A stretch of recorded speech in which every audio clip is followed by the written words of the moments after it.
অভয়ার সাথে আরজিকর মেডিকেল কলেজে যে নারকীয় ঘটনা ঘটেছিল তার এখনও ঠিকমতো বিচারই হয়নি। আবার কিছুদিন আগেই সে আরজিকর মেডিকেল কলেজেই একজন ভদ্রলোক তার ছেলের চিকিৎসা করাতে এসেছিলেন এবং আপনারা হয়তো সকলেই জানেন যে সেই ভদ্রলোকের সাথে কী রকম একটা দুর্ভাগ্যজনক ঘটনা ঘটেছিল। লিফটের থেকেই এই দুর্ঘটনাটা ঘটে এবং আলটিমেটলি ভদ্রলোক কিন্তু মারা যান।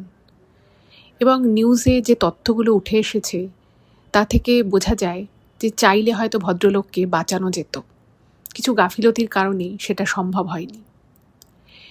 এবং আজকে আমি যে ঘটনাটা আপনাদের সাথে এখন শেয়ার করব, সেই ঘটনাটা শুনলে আপনারা বুঝতে পারবেন। এবং শুধু ঘটনাটা শুনলে নয়, যিনি ঘটনাটা পাঠিয়েছেন তিনি আজ বহুদিন থেকেই আরজিকর মেডিকেল কলেজের সাথে তার কর্মস্থল, কর্মের সাথে তিনি ওই হাসপাতালের সাথে যুক্ত। তো তিনি তার কিছু অভিজ্ঞতা শেয়ার করেছেন এবং আমার মনে হলো এই ইমেলটা খুব রিসেন্টলি আমার কাছে এসেছে, কিন্তু আমার মনে হলো যে এই ইমেলটা যত তাড়াতাড়ি সম্ভব আপনাদের সামনে আমি তুলে ধরব। এই যে বারবার আরজিকর মেডিকেল কলেজেই এই ঘটনাটা ঘটছে, এরকম ধরনের খুবই দুর্ভাগ্যজনক ঘটনাগুলো ঘটছে, সেই বিষয়ে কিন্তু উনি একটা ওনার নিজস্ব মতামত শেয়ার করেছেন। এবং শুধু তাই নয়, ওনার সাথে কিন্তু রিসেন্ট দুটো ঘটনা ঘটেছে, সেটা উনি শেয়ার করেছেন। তো আমি সকলকে রিকোয়েস্ট করব এই এপিসোডটা মন দিয়ে শুনুন। প্রথমে আমি এইগুলো বলবো, এই ঘটনাটা আপনাদেরকে বলবো, তারপরে আমি আরেকটা অন্য ঘটনা আপনাদের সামনে আজকে বলবো। তো আমি সকলকে রিকোয়েস্ট করব কেউ কোথাও যাবেন না, মন দিয়ে আজকের এপিসোডটা শুনুন। আশা করছি আপনারা এমন কিছু জানতে পারবেন যেটা হয়তো আপনারা এর আগে কখনো শোনেননি। নমস্কার শ্রোতা বন্ধুরা, ভূত ভগবান চ্যানেলে আপনাদের সকলকে অনেক স্বাগত। আশা রাখছি সবাই খুব ভালো আছেন, আনন্দে আছেন, সুস্থ আছেন এবং ভূত ভগবান চ্যানেলের ঘটনা মন দিয়ে শুনছেন। সত্যি যদি আপনাদের আমাদের চ্যানেলের ঘটনাগুলো ভালো লাগে, চ্যানেলটাকে অবশ্যই সাবস্ক্রাইব করবেন, ভিডিওগুলোকে লাইক করবেন। পুরো ঘটনাটা শোনার পর আপনাদের কেমন লাগলো সেই মূল্যবান মতামত অবশ্যই কিন্তু কমেন্ট করে জানাবেন। আর আপনাদের জীবনে বা আপনাদের পরিচিত কোনো মানুষের জীবনে যদি এরকম কোনো ভৌতিক, অলৌকিক, দৈবিক, অতিজাগতিক কিছু ঘটে থাকে, সেগুলো কিন্তু আপনারা আমাদের কাছে ইমেল করে পাঠিয়ে দিতে পারেন। ইমেল আইডি আমাদের ডেসক্রিপশানে দেওয়া রয়েছে। এটুকুই বলার ছিল। এবারে আমি চলে যাচ্ছি সরাসরি আজকের ঘটনায়। তো এখন আমি যে ঘটনাটা আপনাদেরকে বলবো, যিনি ঘটনাটা পাঠিয়েছেন সঙ্গত কারণে তিনি তার নিজের পরিচয়টা গোপন রাখতে চেয়েছেন এবং তিনি ইমেলের কোথাও নিজের নাম কিন্তু মেনশন করেননি। শুধু উনি বলেছেন যে আপনি আমাকে বাবুয়া দা বলে সম্বোধন করতে পারেন। তো আমি এই ঘটনাটা যখন বলবো তখন আমি ওনাকে বাবুয়া দা বলেই সম্বোধন করছি। তো উনি আজকে বহু বছর ধরেই আরজিকর মেডিকেল কলেজে কর্মরত এবং মাঝখানে উনি কিছুদিনের জন্য অন্য একটি মেডিকেল কলেজে কাজ করছিলেন এবং তারপরে আবার উনি বদলি হয়ে আরজিকর মেডিকেল কলেজেই আসেন। তো উনি যেটা লিখেছেন যে যারা ধরুন যেখানে কাজ করে, যেটা যাদের কর্মস্থল, সেই জায়গাটা কিন্তু একটা সেকেন্ড হোম হয়ে যায়। কারণ প্রতিটি মানুষ তার সপ্তাহের 5 থেকে 6 দিন অনেকটা করে সময় তার কর্মস্থলে কাটায়। ফলে বুঝতেই পারছেন যে একটা কর্মস্থলে যখন একটা মানুষ রোজ যায়, এতক্ষণ কাজ করে, সেই জায়গাটা সম্পর্কে কিন্তু তার একটা সম্যক ধারণা থাকে। সেই জায়গাটার ভাইব বলুন বা সেই জায়গাটাকে চেনা জানা ভালো করে, সেটা কিন্তু প্রতিটি মানুষের কাছেই। যারা ধরুন যে অফিসে কাজ করে, সে অফিসে বহুদিন থেকেই সে কাজ করছে, বহু বছর থেকে কাজ করছে, তার কাছে কিন্তু সেই অফিসটা খুব চেনা জানা, খুব পরিচিত, খুব আপন থাকে। তো ওনার ক্ষেত্রেও সেটাই। আর উনি যে মাঝখানে বদলি হয়ে গেছিলেন সেটা মাত্র 4 বছরের জন্য। তো আবার উনি আরজিকরেই আবার ফিরে এসেছেন, বছর 5 হলো।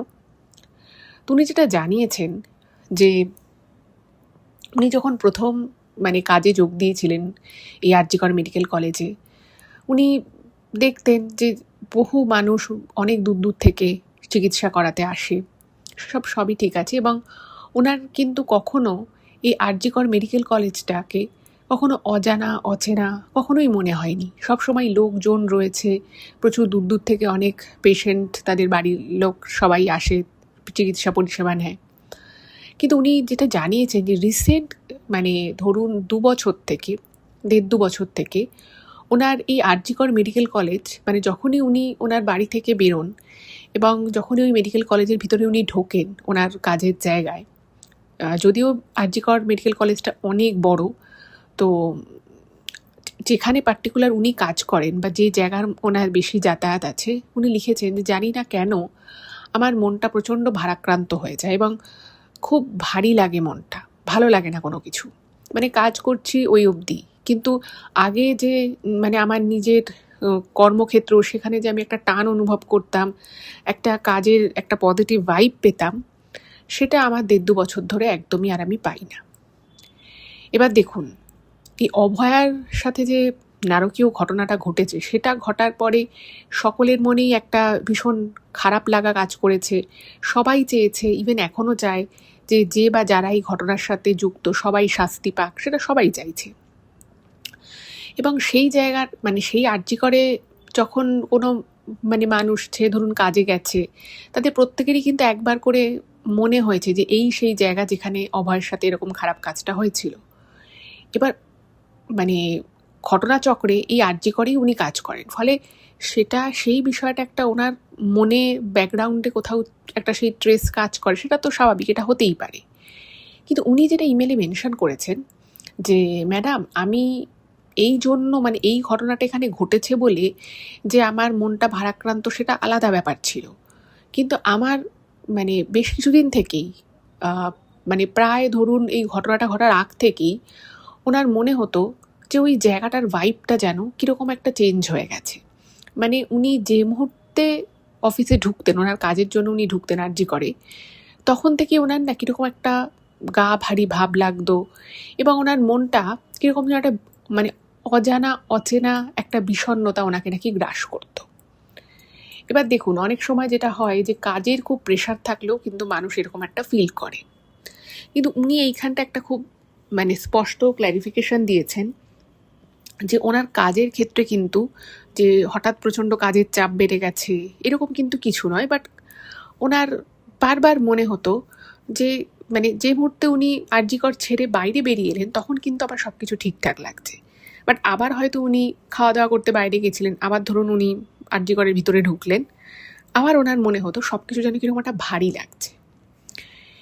এবং এই বাবুয়াদা এটা জানিয়েছেন যে ছোটবেলা থেকেই উনি মানে এই ধরনের, দেখবেন কিছু কিছু মানুষ আছে যারা কিন্তু সিচুয়েশন খুব ভালো বুঝতে পারে। সিচুয়েশন খুব ভালো বুঝতে পারে বলতে, ধরুন কোনো বাড়িতে কিছু একটা হতে চলেছে, কিছু একটা ভালো বা কিছু একটা খারাপ, কিছু কিছু মানুষ কিন্তু সেটার একটা গ্লিমস পেয়ে যায় এবং সেই সেন্সটা তাদের ভিতরে না খুব প্রবল হয়, তারা বুঝে যায় যে কিছু একটা ঘটনা ঘটতে চলেছে বা কিছু একটা খারাপ আছে। বা দেখবেন অনেকে কোনো একটা জায়গায় গেলে সেখানে বেশিক্ষণ থাকতে পারে না, তাদের মনে হয় যে এই জায়গাটা ভালো নয় বা এই জায়গায় এমন কিছু আছে যেটা ক্ষতি হতে পারে বা খারাপ কিছু হতে পারে। এরকম হয়তো আপনাদের মধ্যে অনেকেই আছেন যাদের এই সেন্সটা একটু প্রবল হয়। তো আজকের ঘটনাটা তিনি পাঠিয়েছেন, তিনি জানিয়েছেন যে উনি কিন্তু সেরকমই একজন ব্যক্তি যে কোনো জায়গায় গেলে না ফট করে বুঝে যায় যে এই জায়গাটার ভাইবটা ঠিক কি ঠিক নয়, এটা ওনার ছোটোবেলা থেকে আছে। তো উনি যখন মানে ওনার যখন প্রথমবারের জন্য এটা মনে হয় যে যখনই উনি কাজের জন্য আরজিকরে যাচ্ছেন, ওনার খালি মনে হচ্ছে যেন যে জায়গাটার ভিতরে কিছু একটা যেন ঠিকঠাক নেই, এমন কিছু যেটা স্বাভাবিক নয়, এটা ওনার বহুবার মনে হয়েছে। যাই হোক, তো তারপরে তো এরকম একটা ঘটনা ঘটে গেল, মানে সব পুরো একদম রাজ্য উত্তাল হয়ে গেল, দেশের বাইরেও এটা নিয়ে অনেক প্রতিবাদ হলো, সব কিছু হলো, ঠিক আছে একরকম। কিন্তু ওই যে বললাম যে ওনার বারবার মনে হতো যে এই জায়গাটার মধ্যে একটা অদ্ভুত নেগেটিভ এনার্জি যেন ঘুরে বেড়াচ্ছে এবং সেই নেগেটিভ এনার্জিটা যে ঠিক এক্স্যাক্ট কীরকম নেগেটিভ এনার্জি সেটা উনি ঠিকমতো মানে বুঝতে পারতেন না, কিন্তু ওনার মনে হতো। এবার আপনাদেরকে একটা মানে আমি ওনার পাঠানো একটা দুটো ইনসিডেন্ট ওনার সাথে ঘটেছে এখন অবধি, তো উনি সেটা শেয়ার করেছেন। তো প্রথম ইনসিডেন্ট আমি আপনাদেরকে বলি। মানে খুব একটা রাত নয়, মানে ধরুন ওই 7টা বাজে এবং উনি কিন্তু প্রত্যেক দিন ওই 6টা সাড়ে 6টার মধ্যেই ওখান থেকে বেরিয়ে যেতেন বাড়ির উদ্দেশ্যে। কিন্তু সেই দিন ওনার সাথে একজন দেখা করতে আসছিলেন, মানে ওনারই একজন দুঃসম্পর্কের আত্মীয় তো তিনি ওখানে কোনো একজন ডাক্তারকে দেখাতে এসেছিলেন, তো উনি সমস্ত আর কি কখন কি বসে ডাক্তার সব কিছু ঠিকঠাক করে দিয়েছিলেন। তো সে কোনো একটা রিপোর্ট করাতে যায়, তো সেই রিপোর্টটা নিয়ে এসে ওনার সাথে একবার দেখা করার কথা। তো তার একটু দেরি হয়েছে, তো 7টা 7:30 নাগাদ, মানে 7:30টাও বাজেনি, তার আগেই হবে, 7টা থেকে 7:30টার মধ্যে কোনো একটা সময় উনি ওনার যেখানে আর কি, যেখানে উনি তো অ্যাডমিনিস্ট্রেশনের কাছে রয়েছেন, তো উনি সেখানে কিছু একটা কাজ করছিলেন, মানে একা একাই ওয়েট করছে, তো ভাবছে যে ঠিক আছে আমি একটু কাজই করি। এবং উনি যে ঘরটায় বসেছিলেন সেই ঘরটা মানে উনি একাই ছিলেন সেই মুহূর্তে, এবং সামনে একটা করিডোর রয়েছে। তো ওনার যে আত্মীয়, তার ওনাকে মানে ওই অফিসের বাইরে এসে ফোন করার কথা, এবং উনি তখন বেরিয়ে গিয়ে ওনার সাথে আর কি, যে আত্মীয় এসেছিল তার সাথে কিছু কথাবার্তা বলবে, তারপরে কোথাও একটা খাওয়া দাওয়া করবে, এটাই প্ল্যান ছিল। তো যাই হোক, এবার উনি ওখানে বসে আছেন এবং সেই মুহূর্তে ওনার ফোনটা বেজে ওঠে। এবার উনি যথারীতি ফোনটা রিসিভ করেছে এবং ওনার যে আত্মীয় আর কি, সে বলে যে ওনার কাজ হয়ে গেছে, রিপোর্ট বানানো হয়ে গেছে, 5-6 মিনিটের মধ্যে ওনার মানে রুমের বাইরে এসে দাঁড়াবে, কারণ উনি তো ভিতরে ঢুকবে না। তো উনি বলে ঠিক আছে। এবার উনি তখন মোটামুটি ওনার ব্যাগপত্র গুছিয়ে উনি একটু ফোনটা দেখছিল, ওনার ফেসবুকটা অন করে উনি দেখছেন। এমন সময় ওনার মনে হলো ওই যে করিডোরটা ছিল, ওই করিডোরের সংলগ্ন 3টে রুম রয়েছে, এবং 3টে রুমেই অ্যাডমিনিস্ট্রেটিভ কাজকর্ম হয়, আর একটা রুমে কিছু জিনিসপত্রও রাখা রয়েছে, এবং মানে বাকি রুম দুটো বন্ধ হয়ে গেছে, আর উনি মানে ওই রুমে রয়েছেন এবং উনিও বেরিয়ে যাবে আর 5 মিনিটের মধ্যে। তো ওনার হঠাৎ করেই মনে হলো ওই করিডোরে কেউ একটা এসে দাঁড়িয়েছে। এবার উনি ভেবেছেন যে ওনার যে আত্মীয় সে চলে এসেছে, তো উনি বলে যে হ্যাঁ হয়ে গেছে, তুমি 2 মিনিট দাঁড়াও, আমি বেরোচ্ছি। এবং ওনার যে আত্মীয় এসেছিলেন, মানে তার মোটামুটি ওই বয়স হচ্ছে কি 50-এর কাছাকাছি, তো উনি একটুখানি কম মশলাদার খাবার খান, যেহেতু ওনার সেই সময় একটা সমস্যা চলছিল। তো তখন বলছে যে আগে একটু চা খাবো, তারপরে কিন্তু আমরা খাবার দাবার খাবো, তো তুমি চা খাবে তো, মানে ভদ্রলোকের একটু রেস্ট্রিকশন চলছিল। এবার উনি খেয়াল করলেন যে করিডোরে যে দাঁড়িয়ে রয়েছে, সে দাঁড়িয়ে তো রয়েছে কিন্তু সে কোনো উত্তর দিল না। এবার উনি তখন ব্যাগপত্র গোছাচ্ছিলেন, তো উনি যখন মানে ব্যাগটা গোছাতে জিনিসটা, মানে ওনার ফোনটাও চার্জে ছিল, তো উনি প্লাগ পয়েন্ট থেকে ওনার চার্জারটা নিয়ে গুটিয়ে ব্যাগে ঢোকাচ্ছেন। তো উনি যখন কোনো উত্তর পেলেন না, উনি করিডোরের দিকে তাকিয়েছে এবং উনি দেখে যে করিডোরে কেউ নেই। বাট উনি কিন্তু স্পষ্ট দেখেছিলেন যে কেউ একজন করিডোরে এসে দাঁড়িয়েছে। মানে দেখুন, ধরুন আপনি একটা কাজ করছেন, সেই কাজের মধ্যে ধরুন আপনি মোটামুটি বিজি আছেন, এবার আপনার রুমের ঠিক সামনে যদি একটা করিডোর থাকে, সেখানে যদি এসে কেউ দাঁড়ায়, আপনি তার মুখটা না দেখলেও আপনি কিন্তু বুঝতে পারবেন যে কেউ একজন এসে দাঁড়িয়েছে। এবার যেই ভদ্রলোক আমাকে ঘটনাটা পাঠিয়েছেন, তো তিনি বলছেন যে উনি পরিষ্কার বুঝতে পারেন যে করিডোরে কেউ ছিল এবং সে দাঁড়িয়েছিল। তো তারপর উনি ভাবছেন যে তাহলে মানে উনি ওনার আত্মীয়ের নাম ধরে আবার ডাকে, তো যথারীতি কোনো অ্যান্সার আসে না। এবার উনি তখন ভাবলেন অন্য কেউ কি ছিল, তারপরে ভাবলেন যে এই সময় এখানে তো কারো থাকার কথা নয়। তো ওনার না ব্যাপারটা একটুখানি খটকা লাগে। তো উনি সঙ্গে সঙ্গে কী করলেন, টেবিলে ব্যাগটা ছিল এবং উনি বেরোলেন। উনি ওনার রুম থেকে বেরিয়ে করিডোরটা একটু দেখছে যে কেউ দাঁড়িয়ে আছে কিনা, মানে বা অন্য কোনো ডিপার্টমেন্ট থেকে কেউ এসেছে কিনা। তো উনি দেখলেন যথারীতি কেউ নেই, কেউই ওখানটায় নেই। তো উনি আবার ব্যাক করে উনি ভাবলেন যে ঠিক আছে, ওনার আত্মীয় তো জাস্ট আসছেই, তো উনি ভাবলেন আর আমি রুমে থাকবো না, আমি বাইরেটাই দাঁড়াই। তো উনি ব্যাগটা নেওয়ার জন্য উনি টার্ন করে পিছন দিকে করে উনি ওই রুমের ভিতরে ঢুকছেন। এমন সময় ওনার মনে হলো ওনার মানে এই যে গলা রয়েছে, গলার পিছনের দিকে এবং কাঁধের, মানে গলার যেখানটা থেকে শুরু হচ্ছে এবং যেখানটা থেকে কাঁধের যে পোর্শনটা, ঠিক সেই মাঝ বরাবর কেউ মনে হলো যেন মানে মানে হাত রাখলো বা হালকা করে একটা ঘুষি মারলো, এরকম টাইপের একটা কিছু চাপ ওনার অনুভূতি হয়, সেই চাপটা। এবং সেটা যে খুব জোরে বা ওনার খুব লেগেছিল সেটা কিন্তু একদমই নয়, জাস্ট মনে হলো যেন কেউ একটা হালকা করে চাপ দিল।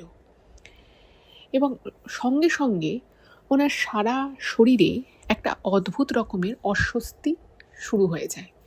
মানে উনি লিখেছেন যে, ম্যাডাম আমি আপনাকে এটা বোঝাতে পারবো না ঠিক ভাষায়, মানে আমি অ্যাপ্রোপ্রিয়েট ওয়ার্ডস পাচ্ছি না এটাকে আমি যে আপনাকে বিস্তারিত জানাবো।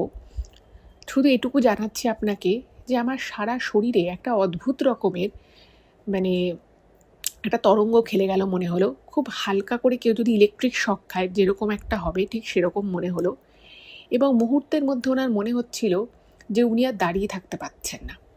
সারা শরীরটা মনে হলো যেন মুহূর্তে একটা অবসন্ন হয়ে গেল এবং মাথাটা মনে হলো যেন হালকা করে ঘুরে গেল। এবং সঙ্গে সঙ্গে উনি কি করেন, উনি ওই ওনার যে চেয়ারটা ছিল সেই চেয়ারে আবার বসে পড়েন এবং সারা শরীরের মধ্যে ওনার মনে হলো যেন একটা ভীষণ রকমের ফ্যাটিক চলে এসেছে, মানে খুব ভারী জিনিসপত্র, মানে বইলে সারাদিন ধরে ধরুন আপনি খুব ভারী কাজকর্ম করেছেন, খুব ভারী ভারী জিনিসপত্র আপনি লিফট করেছেন, তাহলে আপনার যেরকম গা হাত পাটা ভারী হয়ে আসবে, মাসেলে পর্যন্ত একটা স্ট্রেন হবে, একদম সেরকম কিন্তু ওনার ফিলিংস হতে থাকে। এবং এর পরের পোর্শন যেটা উনি লিখেছেন সেটার কিছুটা কিন্তু ওনার মনে নেই। এবার এখানে ওই অবস্থায় যে উনি কতক্ষণ ওখানে ছিলেন সেটা কিন্তু কেউ জানে না। তো যথারীতি ওনার যে আত্মীয়, সে আত্মীয় 5 মিনিট পরেই চলে আসে এবং ওখানে দাঁড়িয়ে থাকে এবং ওনাকে বারবার কল করতে থাকে। এবং যেখানটায় আর কি ওনাকে দাঁড়াতে বলেছে ভদ্রলোক এসে সেখানেই দাঁড়িয়েছিল এবং ওনাকে বারবার ফোন করে।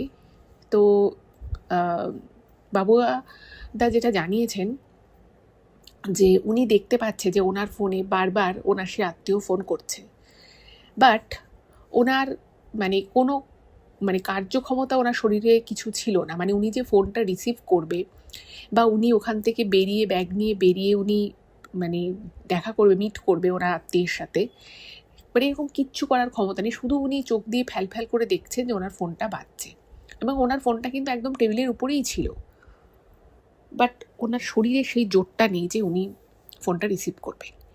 এবং একটা সময় যখন ওনার শরীরটা জাস্ট খারাপ হচ্ছে, ওনার কিন্তু মনে হয়, কারণ দেখুন উনি আরজিকর মেডিকেল কলেজেই কর্মরত, উনি চাইলেই সঙ্গে সঙ্গে, যেহেতু উনি মানে ওখানেই কাজ করেন, উনি খুব দ্রুত মেডিকেল হেল্প পেতে পারতেন। ওনার কিন্তু একটা সময় মনেও হয়, যখন মানে জাস্ট ওনার শরীরটা খারাপ হচ্ছে, ওনার সঙ্গে সঙ্গে মনে হয় যে আমি তাহলে আমার আত্মীয়কে বলে দিই, আমার এক্ষুনি একটা মেডিকেল হেল্প দরকার, আমার এক্ষুনি এখানে তো প্রচুর ডাক্তার অ্যাভেলেবেল আছে, আমার এক্ষুনি দরকার। মানে এটা ভাবতে ভাবতে ওনার শরীর এতটাই ডিটোরিয়েট করে যায়, উনি মানে কোনো কিছুরই আর সুযোগ পান না। এবার উনি বুঝতে পারছেন যে ওনার আত্মীয় এসে দাঁড়িয়েছে, হয়তো সে অপেক্ষা করে এবার চলেও গেছে, কারণ ওনার আবার ওখান থেকে এক আত্মীয়ের বাড়ি যাওয়ার কথা এবং সেখান থেকে পরের দিন উনি বাড়ি যাবে, কারণ ওনার বাড়ি অনেকটাই দূরে। এবার এই যে সিচুয়েশনটা ওনার চলছিল, ওনার কিন্তু তখনও মানে ওনার মনে আছে যে ওনার ফোন আসছিল, উনি দেখছে এবং উনি কিন্তু মনে মনে ভাবছিলেন যে আমার এটা কি হলো। মানে হঠাৎ করে একটা মানুষের যদি শরীরের কার্যক্ষমতা চলে যায়, সে তো মানে রীতিমতো ঘাবড়ে যাবে যে আমার কি হলো, আমি হাত নাড়াতে পারছি না, পা নাড়াতে পারছি না। বাট তখনও কিন্তু ওনার ব্রেন ফাংশন ঠিকমতো ছিল, উনি বুঝতে পারছিলেন সব কিছু, ওনার আশেপাশে কি হচ্ছে না হচ্ছে। এবং এরপরে ওনার ভিশনটা খুব মানে ব্লার হতে থাকে, মানে উনি ঝাপসা দেখতে থাকেন চোখে। তো ওই অবস্থায় উনি ঠিক কতক্ষণ যে ওরকম অবস্থায় ছিলেন উনি কিন্তু কিছু বুঝতে পারছেন না। এবং তারপরে ওই জায়গা থেকে উনি মানে প্রথমত হচ্ছে ওনার হাত পায়ে কোনো জোর ছিল না, উনি উঠতে পারছিলেন না, চলতে পারছিলেন না, ফোন রিসিভ করতে পারছিলেন না। তো সেই অবস্থায় উনি ওখানেই বেশ কিছুক্ষণ থাকেন, সেটা এক্স্যাক্ট কতক্ষণ ছিলেন সেটা কিন্তু উনি জানেন না। তো সেখান থেকে উনি তারপরে নাকি মানে ওখানে নিজেই ওঠেন, কিন্তু সেই যে উঠেছিলেন সেটা কিন্তু ওনার মনে নেই। এবার আমি যেটুকু কথা আপনাদেরকে বলবো, এই কথাগুলো উনি পরে জানতে পেরেছেন, বাট সেই মুহূর্তের কোনো স্মৃতি মানে ওই মুহূর্তটুকু স্মৃতি কিন্তু ওনার কাছে নেই, রীতিমতো নেই। উনি ওখান থেকে বেরিয়ে আসেন, মানে উনি ওখান থেকে বেরোন এবং রীতিমতো নিজের ব্যাগ নিয়ে বেরোয়, ঠিক আছে, ব্যাগ নিয়ে বেরোন, কিন্তু মোবাইলটা উনি আর নিতে পারেননি, উনি মোবাইলটা ওই টেবিলেই পড়ে থাকেন। উনি ব্যাগ নিয়ে বেরিয়ে যান এবং বেরিয়ে উনি মানে যে রুটে উনি বাড়ি ফেরেন ওখান থেকে উনি বাস ধরেন। উনি অনেকক্ষণ রাস্তায় রাস্তায় ঘোরেন, কোনো বাসও ধরেন না, কোনো ট্যাক্সিও ধরেন না, কিচ্ছু না, উনি রাস্তায় রাস্তায় ঘোরেন। এবং উনি যখন বেরোচ্ছিলেন, ওনারই একজন পরিচিত, মানে ওখানেই সেও কাজ করে, সে ওনাকে জিজ্ঞেস করে যে কি তুমি এতক্ষণ অবধি ছিলে আজকে, তোমার মানে তার আর কি অন্য ডিউটি, তার শিফটিং ডিউটি। তো উনি নাকি তাকে কোনো উত্তর দেয়নি। মানে পরে সেই ভদ্রলোক আর কি এনাকে বলেছে যে আমি তো সেদিন তোমাকে এত কিছু জিজ্ঞেস করলাম, তুমি আমার থেকে কীরকমভাবে চেয়েছিলে, তোমাকে দেখে আমার কীরকম একটা মনে হলো, কিন্তু তুমি তারপরে হনহন করে চলে গেলে। তো সেটা উনি পরে জানতে পেরেছে। তো উনি নাকি তার কোনো উত্তর দেয়নি, এবং ওনার মনে আছে যে উনি নাকি এইটুকু ওনার মানে আবছা আবছা স্মৃতি আছে যে উনি নাকি এদিক ওদিক ঘুরে বেড়াচ্ছিলেন। বাট যে মানুষটা প্রত্যেক দিন একদম সঠিক টাইমে অফিস থেকে বেরোয়, বাস ধরে, বাড়ি যায়, উনি এসব কিছুই করেননি। এবং রাত্রি 10:30 নাগাদ, ভাবুন 10:30 নাগাদ ওনার হঠাৎ করেই, মানে উনি প্রায় মাঝ রাস্তা দিয়ে হেঁটে যাচ্ছিলেন, এবং সেই সময় কিন্তু সিগন্যাল খোলা ছিল, এবং যে দিনটা ছিল সেই দিনটা ছিল অমাবস্যার আগের দিন। এবার অনেক সময় দেখবেন অনেক বাড়িতে অমাবস্যার দিন কিন্তু মা কালীর পুজো হয়। অনেকের বাড়িতে এমনি প্রতিষ্ঠিত মা কালী থাকে, সেই মায়ের পুজো হয়। আবার অনেকে কুমোরটুলি থেকে ঠাকুর গড়িয়ে নিয়ে যায়, তাদের কোনো মানসিক থাকে, বা তাদের হয়তো পারিবারিক বাৎসরিক পুজো হয়তো সেই অমাবস্যায় থাকে। তো সেরকমই একটা ছোট টেম্পো করে, মনে হচ্ছিল দেখে যে ওটা কোনো ক্লাবের পুজো নয়, ছোট টেম্পো করে কিছু ভদ্রমহিলার শাড়ি পরে 2-3 জন ভদ্রমহিলা আর 1-2 জন পুরুষ মানুষ, তারা একটা টেম্পো করে মা কালীর মূর্তি নিয়ে যাচ্ছিল। এবং এই ভদ্রলোক যিনি আজকের ঘটনাটা পাঠিয়েছেন, তার কিন্তু সেই মুহূর্ত অবধি কোনো সেন্স ছিল না যে সে কোন দিকে যাচ্ছে, কোন রাস্তায় যাচ্ছে, এবং ওনার শরীরেও কিন্তু মানে কি অসুবিধে হচ্ছে, কি সুবিধে হচ্ছে, উনি কিছু সেন্স করতে পারছে, ওনার কোনো এই স্মৃতিটা মনেই নেই। বাট ওনার শুধু এটুকু একটু একটু আবছা আবছা মনে আছে যে উনি মানে ওনার মনে হচ্ছে যেন ওনার ভিতরে কিছু একটা চলছে, মানে ওনার ভিতরের যে একটা যে জীবনী শক্তি, সেটা যেন আর ওনার কন্ট্রোলে নেই, অন্য কারোর কন্ট্রোলে। এবং উনি ওরকম রাস্তা দিয়ে যাচ্ছেন, এবং সেই মুহূর্তে মানে একদম ফুল আর কি ট্রাফিক রয়েছে রাস্তায়, এবং সিগন্যাল খোলা। এমতাবস্থায় উনি নাকি, যেটা উনি পরে জানতে পেরেছেন, উনি নাকি সিগন্যাল খোলা অবস্থাতেই উনি রাস্তা পার হতে যান, এবং সেই সময় ওনার একদম মুখোমুখি ওই ছোট টেম্পোটা, যেই টেম্পো করে মানে কোনো একজন বাড়ির আর কি মা কালীর মূর্তি যাচ্ছিল, এবং সেই বাড়ির মহিলা পুরুষ মানুষ তারাও ছিলেন টেম্পোর উপরে, এবং ভগবানের আশীর্বাদ ছিল বলে মানে ওই টেম্পোটা জোরে একটা মানে হর্ন দিয়ে গাড়িটা কোনো রকমে উনি থামাতে সক্ষম হন। এবং উল্টো দিক থেকে মানে অন্য আর একটা যে সিগন্যাল খোলা ছিল সেখানকার গাড়িও দাঁড়িয়ে যায়। এবং ওনার সেই মুহূর্তে চোখ পড়ে ওই টেম্পোর উপরে যে মা কালীর যে মূর্তি ছিল সেই মায়ের চোখের দিকে, এবং সঙ্গে সঙ্গে মানে ঠিক অন্য দিকের যে আর কি মোড়টা ছিল সেই মোড়ে পুলিশ ছিল, সেই পুলিশ ছুটে চলে আসে যে কি হলো। তো সে দেখতে মানে অ্যাকচুয়ালি ওনার তো ওইখান দিয়ে পাস করার কথা নয়, কারণ ওই সময় সিগন্যাল খোলা ছিল, ওই সময় মানে রাস্তা পার হওয়ার তো কোনো চান্সই নেই, বাট উনি সেটা করছিলেন। কিন্তু মানে খুব অল্পের জন্য, মানে ভীষণই অল্পের জন্য উনি কিন্তু বড় সড় দুর্ঘটনা থেকে রক্ষা পায়, এবং সঙ্গে সঙ্গে পুলিশ চলে আসে। এবং ওনার চোখ দুটো মানে উনি যেটা লিখেছেন যে আমি শুধু আমার চোখের সামনে মা কালীর ওই মূর্তিটাকে দেখছি, আমি মায়ের শুধু চোখ দুটো দেখছি। এবং যখন পুলিশ ওনাকে বলে যে আপনি কেন এখান দিয়ে পার হচ্ছিলেন, এখানে সিগন্যাল খোলা রয়েছে, আপনি এখান দিয়ে কেন পার হচ্ছিলেন, তো সেই সময় নাকি মানে ওই সময়টা ওটা ওনার মনে আছে যে পুলিশ এসে ওনাকে জিজ্ঞাসা করছে, এবং আরও 2-1 জন ওই টেম্পোর যে চালাচ্ছিল সেই যে চালক, সেও বাইরে বেরিয়ে এসছে গাড়ি ছেড়ে, কারণ সে তো ভেবেছে যে ব্যাস মানে হয়তো একদম আমি ঠুকেই দিয়েছি এরকম টাইপের। তো উনি নাকি ফেন্ট হয়ে যান। তো পুলিশ তারপরে ওনাকে সাইড করে, এবং ওখানে একটা পাশে দোকান ছিল, সেই দোকান থেকে জল টল নিয়ে ওনার চোখে মুখে দেয়, এবং তারপরে ওনার সেন্স আসে। তো পুলিশ বুঝতেই পেরেছে যে ভদ্রলোকের শরীর খারাপ, এবং ওনার গায়ে তখন ধুম জ্বর, মানে প্রচণ্ড জ্বর। তো পুলিশি সাহায্য নিয়ে ওনাকে একটা ট্যাক্সি করে দেয়, এবং ওনার মানে বাড়ির ঠিকানা জিজ্ঞেস করে। উনি নাকি প্রথমে জাস্ট মনে করতে পারছিলেন না যে ওনার বাড়ি কোথায়। তো কিছুক্ষণ আর কি ধাতস্থ হওয়ার পরে উনি পুলিশকে ঠিকানা বলেন এবং পুলিশ বুঝতে পারে যে মানুষটার অসুস্থ, সে ভুল করেই কাজটা করে ফেলেছে। তো ওনাকে বলে যে আপনি এরকম অসুস্থ শরীর নিয়ে কেন বেরিয়েছেন? তো উনি তখন বলে যে আমি তো আসলে কাজে গেছিলাম, আমি কাজ থেকে ফিরছি, আমার বাড়ি এদিকেও নয়, আমি বুঝতে পারছি না, আমি ভুল দিকে চলে এসেছি, মানে একদম উল্টো দিকে উনি চলে এসেছেন। তো তারপরে পুলিশই ব্যবস্থা করে দেয়। এবং উনি যখন মানে ট্যাক্সি করে ফিরছিলেন, ওনার বারবার চোখের সামনে শুধুমাত্র ওই মায়ের ওই মুখশ্রীটাই ওনার মনে পড়ছিল এবং উনি স্পষ্ট বুঝতে পারেন যে আজকে ওনার একটা বিশাল বড় দুর্ঘটনা ঘটতো। হয়তো উনি আজকে এই মুহূর্তে বেঁচেও না থাকতে পারতেন যদি ওই মায়ের ওই টেম্পোটা যদি এমনি কোনো সাধারণ টেম্পো হতো, তাহলে হয়তো উনি বাঁচতেনও না। হয়তো মা ছিলেন বলেই মাই নিজে থেকে তাকে বাঁচিয়ে দিয়েছে। এবং বাড়ি যাওয়ার বেশ কিছুক্ষণ পরে উনি কিন্তু একটা ট্রান্সের মধ্যে ছিলেন। ওনার সারা শরীর প্রচণ্ড জ্বর, প্রচণ্ড হাত পা ব্যথা করছে, সারা শরীর কেমন অস্বস্তি লাগছে। কিন্তু যখনই ওনার চোখের সামনে মায়ের মূর্তি, মায়ের সেই দিব্য চোখ ভেসে উঠছিল, তখনই কিন্তু ওনার একটু স্বস্তি বোধ হচ্ছিল। এদিকে ওনার বাড়িতে ঢুকতেই ওনার ওয়াইফ, সে বলছে তোমাকে এতবার ফোন করছি, তুমি ফোনটা কেন রিসিভ করছিলে না? তো ওনার স্ত্রী বলার পরে ওনার মনে পড়লো এবং উনি নিজে সার্চও করেন। উনি মনে তো সেভাবে পড়ছিল না, তো উনি ওনার ব্যাগ চেক করলেন, পকেট চেক করলেন, দেখলেন ফোন নেই। তো তখন ওনার মনে পড়ে যে উনি অ্যাকচুয়ালি ফোনটা টেবিল থেকে তুলতেই ভুলে গেছে। যাই হোক, তো পরের দিন উনি ওনাদের ওখানে যে সিকিউরিটি থাকে, তো তাকে মারফত আর কি জানেন যে আমার ফোনটা আমি ফেলে এসেছি। তো সে বলে যে ঠিক আছে, আমি ফোনটা রেখে দিয়েছি। তো উনি পরের দিন কোনো রকমে একটা গাড়ি নিয়ে যান এবং শুধুমাত্র নিজের ফোনটা নিয়ে আসেন, কারণ ইম্পর্টেন্ট কলস আসতে পারে। তো উনি সঙ্গে সঙ্গে 3-4 দিনের জন্য ছুটি অ্যাপ্লাই করে দেয়, কারণ ওনার শরীরটা ভীষণই খারাপ ছিল। তো উনি ডাক্তারও দেখিয়ে নেন ওখানে। তো ওনাকে টেস্ট দেয় আর নর্মাল আর কি জ্বরের ওষুধ দিয়েছিল। এবার উনি 2-3 দিন বাড়িতেই থাকেন এবং অদ্ভুতভাবে ওনার একটা খুব একটা স্বপ্ন আসে, যে স্বপ্নটা একেবারে কিন্তু স্বাভাবিক নয়। এরকম স্বপ্ন এর আগে উনি কখনো দেখেননি।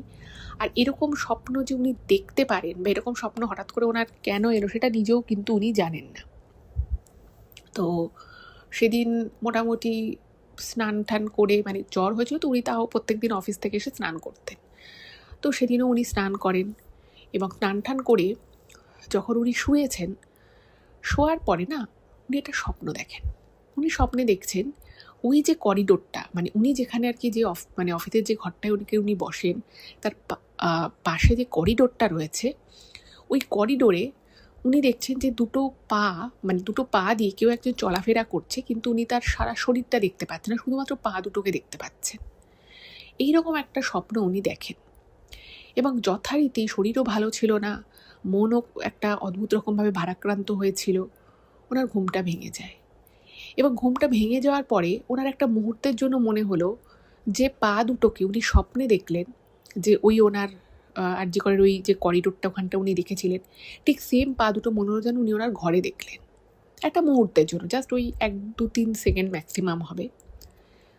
এবং উনি বুঝতে পারলেন যে যেটা উনি এই মুহূর্তে ঘরে দেখলেন সেটা ওনার একটা ভ্রম, এবং সেটা নিয়ে ওনার কোনো কনফিউশন নেই। কিন্তু উনি যে করিডোরে যে ঘটনাটা ঘটলো এবং উনি স্পষ্ট দেখেছেন সেদিন যে করিডোরে কেউ একজন দাঁড়িয়ে ছিল, এবং উনি স্বপ্নেও সেটা দেখলেন যে উনি শুধু পা দেখতে পাচ্ছেন, তার বডি দেখতে পাচ্ছেন না।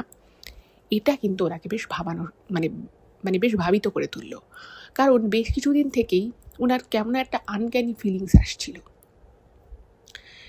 যাই হোক, তো ওনার সে আত্মীয়কে ফোন করেন, সে আত্মীয় বলে যে আমি তোমাকে এতবার ফোন করলাম। এবং ওনার যে আত্মীয়, আরও অদ্ভুত বিষয় হচ্ছে, ওনার যে আত্মীয়কে উনি সেখানে দেখা করতে বলেছেন, তো তিনি দেখেছেন এই জায়গাটা খোলা আছে, তো উনি কী করেছিল, এই করিডোর অব্দি উনি আসেন, এসে রুমে উকিও মারেন যে আছে কি না।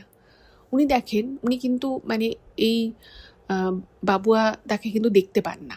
উনি এবং না দেখতে পেয়ে উনি চলে যান এবং অনেকবার ফোন কল করেন, ফোনটা যথারীতি রিসিভ হয় না। তো উনি ভেবেছেন যে হয়তো বেরিয়ে গেছে, উনি চলে যায়।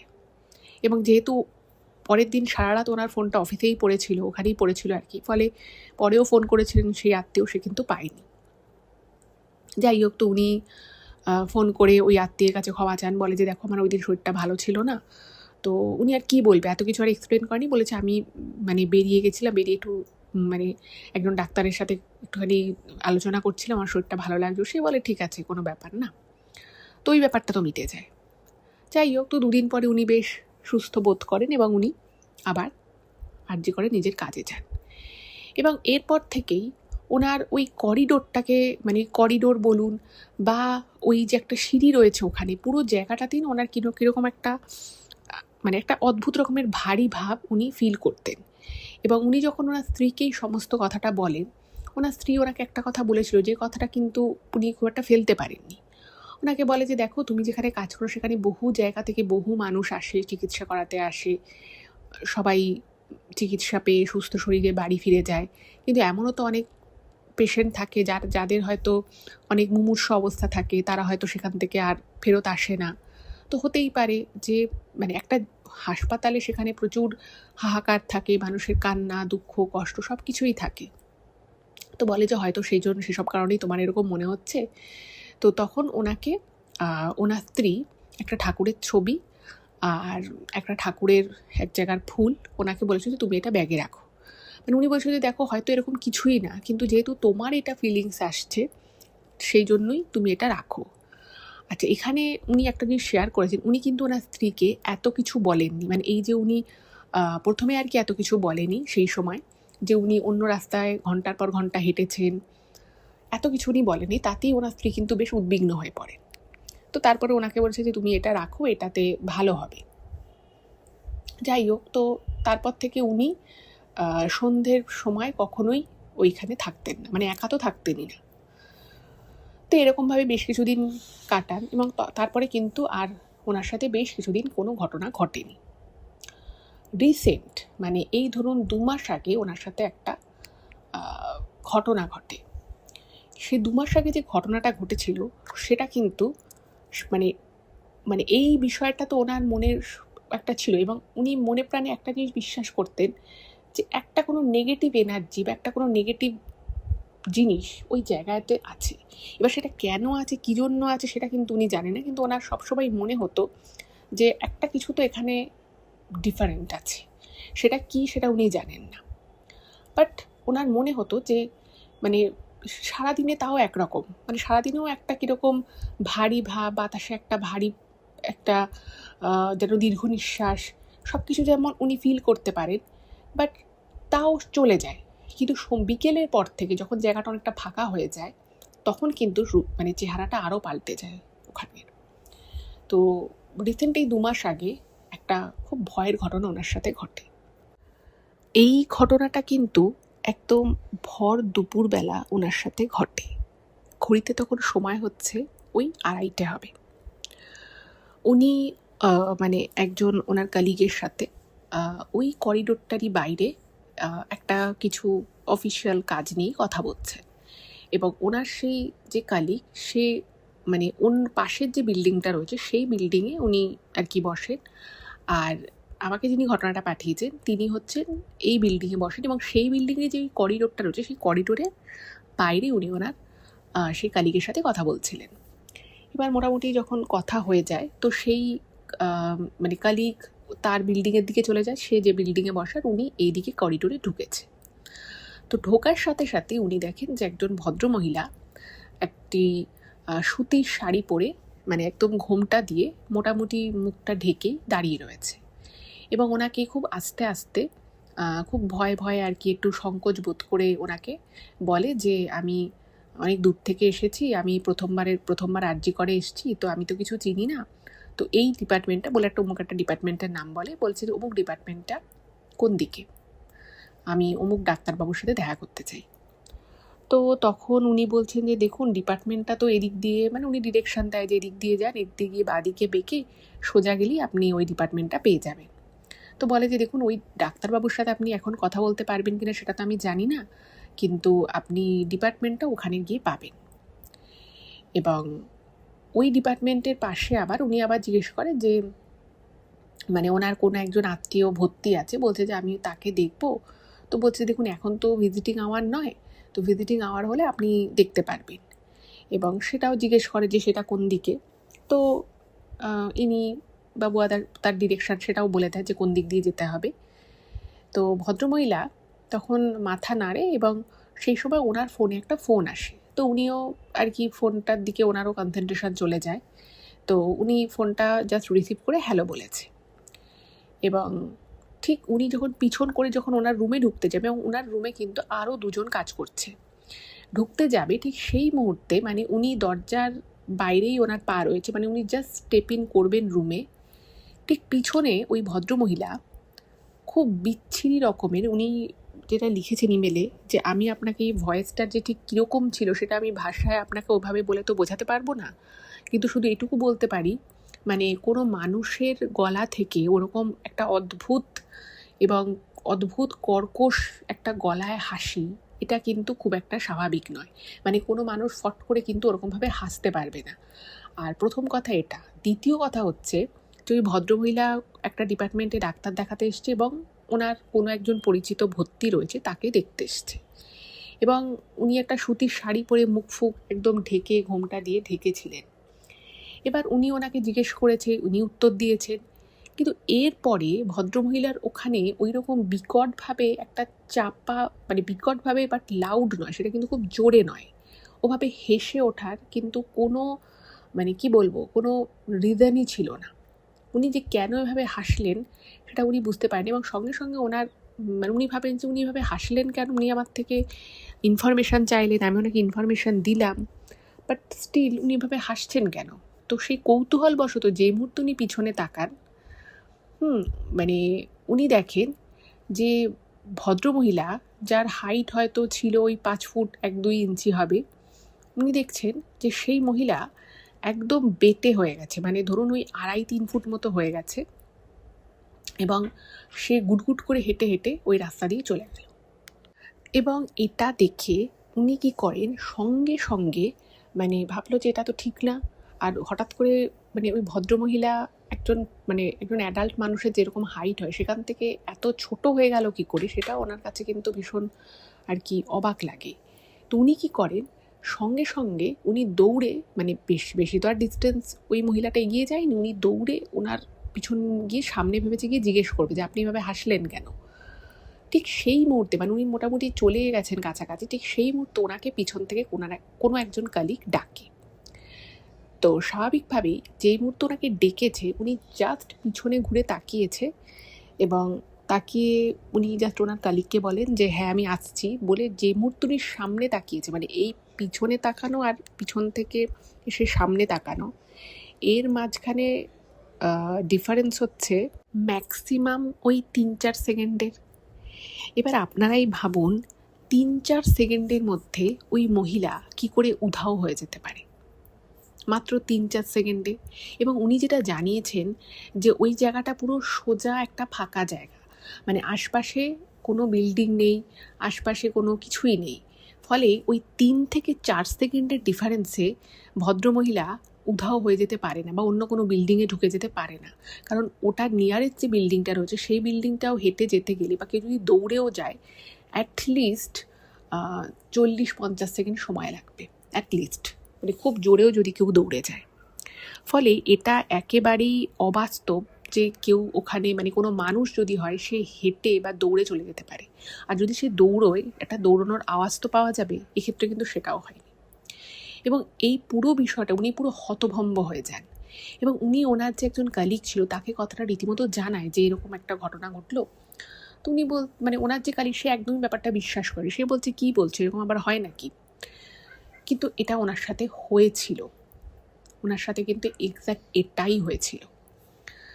এবং ওই হাসিটা এতটা বিদঘুটে টাইপের হাসি ছিল, উনি কিন্তু বেশ কয়েকদিন ওনার কিন্তু মানে ওই হাসির শব্দটা ওনাকে কিন্তু হন্ট করতো, এবং রাতেরবেলা যখন উনি ঘুমোতে যেতেন মাঝে মধ্যেই কিন্তু ওনার ঘুম ভেঙে যেত।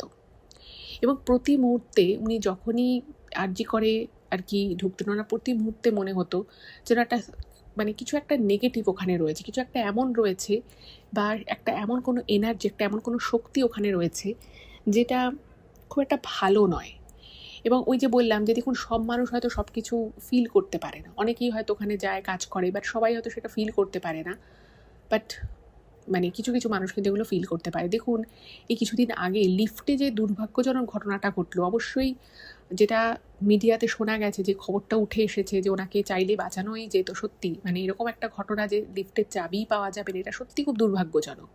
কিন্তু ভাবুন, সেই বেছে বেছে আরজি করেই কিন্তু ঘটনাটা ঘটলো। জানি না, ভগবানের কাছে প্রার্থনা করব সব কিছু খুব ভালো থাকুক, সব জায়গায় পজিটিভিটিতে ভরে উঠুক, মানুষও আরও বেশি মানবিক হোক, রেসপন্সিবল হোক। আমি এটাই চাই, এবং আমি জানি সব মানুষ এটাই চাইছেন হয়তো। যাই হোক, তো এরপরে উনি ওনার স্ত্রীর সাথে বিষয়টা আলোচনা করেন এবং ওনারা একটা মন্দিরে যায়, এবং সেখান থেকে উনি একটা ঠাকুরের মানে পুজোর আর কি একটা ধাগা নিজের হাতে বেঁধে রাখেন। সেটা উনি সবসময়ই বেঁধে রাখেন, কারণ ওনার প্রতি মুহূর্তে আর কি একটা কীরকম আনক্যানি ফিলিংস আসতো, বাট ওই ধাগাটা বাঁধার পর থেকে উনি এই ধরনের ফিলিংস এখন আর অতটা ওনার আসছে না। তো এই একটা অভিজ্ঞতা উনি শেয়ার করেছেন, যেটা আরজি কর মেডিকেল কলেজের সাথে ওতপ্রোতভাবে জড়িত। তো এই ঘটনাটা আমি প্রথমে বললাম। এবার আমি চলে যাব আজকে দ্বিতীয় ঘটনায়, এবং আজকে দ্বিতীয় যে ঘটনাটা আমি এখন আপনাদেরকে বলবো, এই ঘটনাটাও না খুব ইন্টারেস্টিং একটা ঘটনা। এবং এই ঘটনাটা যেটা আমি এখন বলবো, সেটা মানে শুধু ইন্টারেস্টিং ঘটনা তাই বলবো না, এটা কিন্তু একটা অমীমাংসিত ঘটনা বলা যেতে পারে। এবং যিনি পাঠিয়েছেন তিনি একটা বিষয় রিকোয়েস্ট করেছেন, আপনি কিন্তু অবশ্যই আপনার চ্যানেলে ঘটনাটা শোনাবেন, এবং আপনি আমার নামও নিতে পারেন, কারণ আমার শ্বশুরবাড়ির অনেকেই এখন ঘটনাটা জানে। তো যখন ঘটনাটা ঘটেছিল তখন উনি শ্বশুরবাড়িতে কাউকে সেই মুহূর্তে জানায়নি।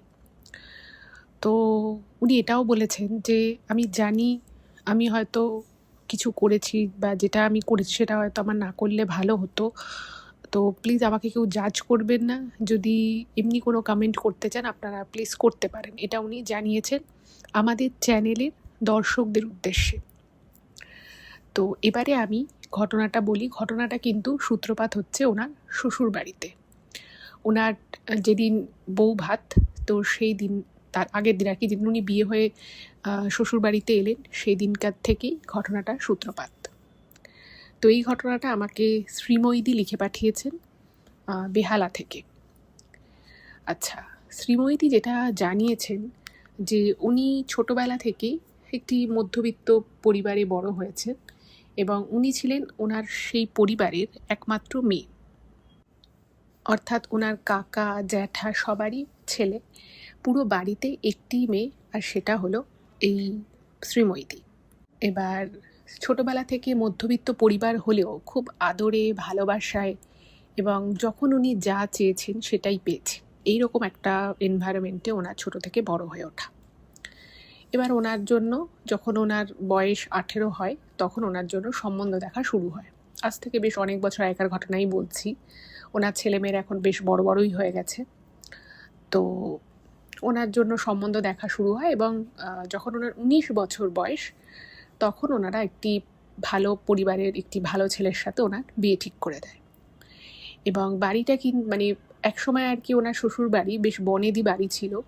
আস্তে আস্তে সময়ের সাথে সাথে জৌলুস কমেছে, কিন্তু সেই বনেদি আনা মানে তখনও উনি যখন বিয়ে হয়ে গেছিলেন আজ থেকে অনেক বছর আগে, তখনও বনেদি আনা বেশ কিছুটা ছিল। এবং ওনার শ্বশুর বাড়ি একদম জয়েন্ট ফ্যামিলি ছিল। এবার উনি যখন বিয়ে হয়ে এলেন, তো ওই বাড়িতে সকলেই ওনাকে মানে বিয়ের পরে যখন বউ শ্বশুর বাড়ি এলো, সবার শুরু হলো আশীর্বাদ পর্ব। তো ওনাকে মোটামুটি সবাই সোনার জিনিস দিয়ে আশীর্বাদ করছে। আচ্ছা, তো এখানে শ্রীময়ীদি যেটা জানিয়েছেন যে ওনার ছোটোবেলা থেকেই সোনা জিনিসটা খুব ভালো লাগে। মানে ছোটোবেলায় হয় ওনার যে ছোটো ছোটো হয়তো 2-3টে কানের দুল ছিল, উনি মাঝে মধ্যে সেগুলো ঘুরিয়ে ঘুরিয়ে পরতেন। ওনার মাকে বলতেন, মা আমি এই কানের দুলটা পরবো, এই আংটিটা পরবো, এইরকম আর কি। তো উনি দেখছেন যে ওনাকে সবাই মোটামুটি নয় সোনার দুল দিচ্ছে, নয় কেউ আংটি দিচ্ছে। ওনার শাশুড়ি মা ওনাকে সোনার হার দিয়েছে।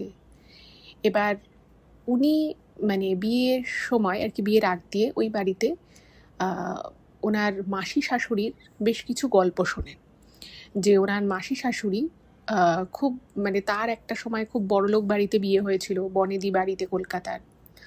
তো বিভিন্ন কারণে আর কি খুব ভালো ফ্যামিলি ছিল, তো তারা খুব দান ধ্যান করতো, এবং তারপরে তাদের একটা ব্যবসায় ক্ষতি হয়, এবং সেই কারণে সেই জৌলুসাদ ছিল না। পরবর্তী সময় ওনার স্বামী যখন মারা যায় তখন ওই মাসি শাশুড়ি এই বাড়িতে এসে ওঠে এবং ওনার 3 ছেলে 2 মেয়ে, তারা তাদের মতো বিষয় আশয় সম্পত্তি সব কিছু দেখে এবং উনি সব কিছু থেকে আলাদা হয়ে মানে নিজের ঠাকুরের নাম গান করে আর ওনাদের সাথে এই বাড়িতে মানে এই শ্রীময়ীদের শ্বশুর বাড়িতেই থাকে। তো মাসি শাশুড়িকে মানে সবাই খুব খুব মান্যিগুণ্যি করে, সবাই খুব ভালোবাসার, উনিও খুব ভালোবাসেন সবাইকে। তো মোটামুটি সবাই ওনাকে আশীর্বাদ যখন করা হয়ে গেছে, সবাই সোনার জিনিস দিয়েছে, ওনাকেও খুব ভালো লেগেছে। তো লাস্টে এই মাসি শাশুড়ির আশীর্বাদ করার পালা। তো তিনি এসেছেন। এবার তিনি আসার পরে মানে বাড়িতে ওই ঘরে যারা যারা ছিল সবাই আর কি বেশ উৎসুক যে মাসি শাশুড়ি কী দিয়ে আশীর্বাদ করবে। তো উনি দেখলেন যে মাসি শাশুড়ি একটা জড়োয়া সেট, একটা সময়ে মানে আগেকার দিনে জড়োয়া সেট কিন্তু খুব চলতো, একটা জড়োয়া সেট বার করে ওনার হাতে দেয় এবং উনি ওটা দেখে মানে প্রচণ্ড খুশি হন শ্রীময়ী। উনি লিখেছেন যে ওরকম সুন্দর জড়োয়া সেট মানে উনি এর আগে কোনো দিন দেখেনি। তো দেওয়ার পরে মাসি শাশুড়ি নিজে থেকেই বলেন যে আমি চাইলে তোমাকে সোনার কোনো কানের দুল বা সোনার চেন আমি দিতে পারতাম, কিন্তু এই বাড়ির ছেলে মেয়েদের মানে ওনার হাজবেন্ড হচ্ছে ওই বাড়ির মধ্যে সব থেকে ছোট ছেলে, তো বলছে এই বাড়ির ছোট ছেলের বউ তুমি, তাই ভাবলাম তোমাকে একটু বিশেষ কিছু দেবো আমি, সেই জন্য আমি এই জড়োয়া সেটটা দিলাম, তুমি এটাকে কিন্তু পরবে এবং খুব যত্ন করে রাখবে। তো ওনার বেশ আনন্দই হচ্ছে মনে মনে। এবার মানে অত উৎফুল্ল ব্যাপার সেটা তো আর অত সামনাসামনি বোঝাতে পারছেন না, মানে উনি নিজেই ইমেলে লিখেছেন যে ওনার প্রচণ্ড খুশি হয়েছেন উনি ওই জড়োয়া সেটটা পেয়ে। তো তারপরে মাসি শাশুড়ি বলেন যে এটা কিনা সোনার নয়, এটা কিন্তু রূপোর উপরে সোনার জল করা।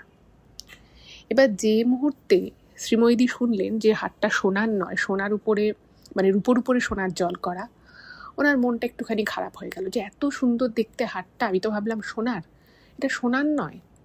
তো তখন মানে ওই মাসি শাশুড়ি নিজে থেকেই বললেন যে দেখো আমার এখন তো আমার সেই ক্ষমতা নেই, সেরকম ক্ষমতা থাকলে আমি হয়তো তোমাকে সোনারই জড়োয়া সেট দিয়ে দিতে পারতাম, কিন্তু এখন আমার যা ক্ষমতা আমি সেটা থেকে যদি তোমাকে দিতাম তাহলে হয়তো আমি একটা কানের দুল কি একটা হাতের এক জোড়া বালা দিতে পারতাম, কিন্তু এই যে জড়োয়ার হারটা আমি তোমাকে দিলাম এই হারটা কিন্তু নতুন নয়, মানে আমি তৈরি করে দিচ্ছি সে, উনি নিজে থেকেই বলেন, ঘরের সবার সামনেই বলেন যে এইটা কিন্তু পুরনো, এই হারটা আমি একসময় পড়েছি, তো এই হারটা কিন্তু আমার কাছে খুব আর কি একটা প্রিয় হার এবং খুব বিশেষ হার, তো আমি এটা তোমাকে দিলাম। তো এটা শুনে শ্রীময়ীদির না মানে মনটা একটুখানি খারাপ হয়ে যায়, মানে তখন ওনার বয়স কম ছিল, মানে সোনার জিনিস পরবো সাজবো এরকম একটা মন মানসিকতা ওনার মধ্যে প্রথম থেকেই ছিল। এবার যখন উনি শুনলেন যে হারটা এত সুন্দর কিন্তু সোনার না, মনটা একটু খারাপ হয়ে গেল, কিন্তু নতুন বউ বিয়ে হয়ে এসেছে, সে মন খারাপ তো আর প্রকাশ করা যায় না। উনি তখন বললেন না না খুব সুন্দর, এটার নিয়ে বলার কি আছে, আমি পরবো, অবশ্যই পরবো, এরকম করে উনি বলে। যাই হোক, তো বৌভাত পর্ব খুব ভালো করে মিটে যায়। তো যখন বিয়ে থায় সমস্ত রিচুয়ালস মিটে গেছে, বেশ কয়েকদিন কেটে গেছে, উনি তখন গয়নাগুলো নিজের আলমারিতে গুছিয়ে গুছিয়ে রাখছে, তার আগে শাশুড়ি মায়ের কাছে ছিল।